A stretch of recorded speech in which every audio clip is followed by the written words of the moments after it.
Hey there friends, what's going on? It's Codiak here, back for another Assassin's Creed Valhalla video, and let me ask you a question. Have you ever wanted to be the Dark Lord Sauron? If the answer is yes, this video is for you. Today, we're taking a look at the entire Gothic set. This is a brand new set of gear, and wolf, and bird, all introduced in patch 1.1.1. And of course, what we really care about today is the armor and weapons. How do they all work together? How does this set of gear stack up? And ultimately, is it worth spending money on? We're going to take a new approach to these videos. Should you buy this set of gear? Now, you may have a philosophy where you don't want to buy anything from the Ubisoft store, and that is completely fine. I totally understand it, especially after some of the stuff that we uncovered with Ubisoft removing diamond runes from store-bought sets. If you guys have not checked out that video, I do recommend you go watch that before making any purchases. There are just some ethical things we dive into in that video that I think a lot of people will be interested in, but we're not going to dive into that here. If you want to find out about that stuff, go watch that video.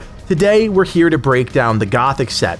And as always, let's start with a 30,000 foot view. The Gothic set is all about staying alive on a battlefield. It's about controlling a battlefield by allowing players to restore health after kills. That's really the gist of the entire set. Now, what type of player would benefit from this? Well, it's obvious. Players that are struggling with long-term, drawn-out fights. This is a great set for progression. If you're doing castle sieges, if you're doing all of the story arc stuff where you're going to be in these deep, longer fights, if you're somebody that's not great at parrying and dodging, this is a set for you. It's a really good set that allows you to stay on battlefields and gives you a little bit of leeway if some of your other skills aren't as good. Like I said, parrying and dodging. But let's take a closer look and see why that's the case. And we're going to start with the armor. The two-piece bonus for the Gothic set allows you to restore some health after a kill.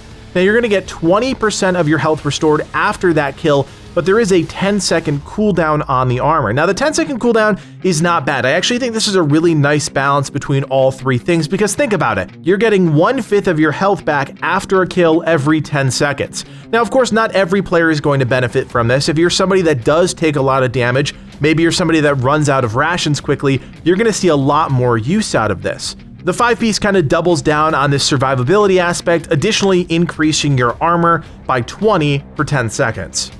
Now let's take a look at the shield, Broken Wings. A really cool looking shield, doesn't exactly fit the aesthetic in my opinion, but I do think its design is really neat. And here again, we see a perk that impacts the health of a player. Broken Wings restores some health over time after a block, and unfortunately, they don't specify how much health you get or how long it takes to restore that health. Now I should mention there is a difference between blocking with a shield and parrying with a shield. When you parry an attack, even with a shield, you're basically countering the enemy's attack. This is not the same thing as a block. A block is when you hold down the block button and basically soak a bunch of enemy attacks. Now you should check this out on other items because things like the Britain shield are based on a parry, while things like the Broken Wings that we're talking about here are based on blocks. So it is important to understand that the concepts are different. Now the entire set really wraps up around Sinner's Skull. This is the flail that comes with the set, and this weapon increases your attack every time health is restored, stacks 4 times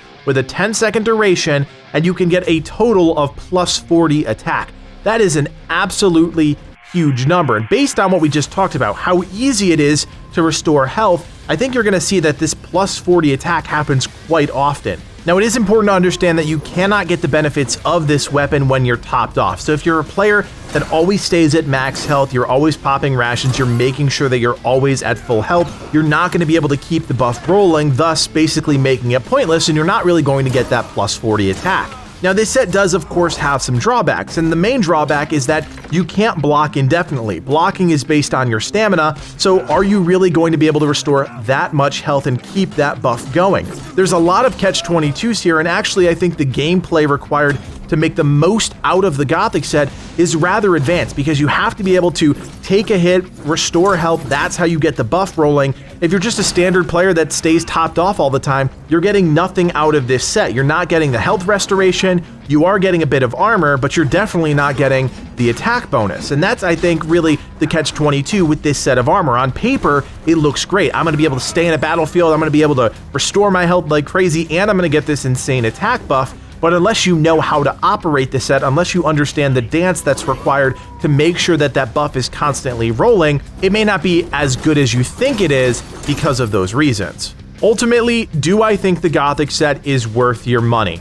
I think the straight up answer is no, I don't. I think there are better sets of gear already implemented into the game, more attuned to the way that Assassin's Creed Valhalla is meant to be played from a design perspective. We talked about the Niflheim set. I think that is a fantastic set of gear. I do think that the Einhajar set is good even after all of the nonsense with the Diamond Rune being taken away. And I do think there are other sets in the game like the Thane set, like the Mentor set, that are just as good, if not better, in most regards. I think the Gothic set looks cool. The design team, the art team behind these sets of gear really do knock it out of the park every single time. So if you like the aesthetic, if you want to be Sauron from Lord of the Rings, then yeah, sure, pick up the set of armor. You guys know we released our armor tier ranking video, and if I had to give this set of armor a rank, I think it would fall squarely in the B or C range. I'm not exactly sure. I think it really depends on how good you are at keeping that attack buff going. It all really hinges on that attack buff. If you know how to do the dance, I think it's a B tier, maybe even an A tier set of gear.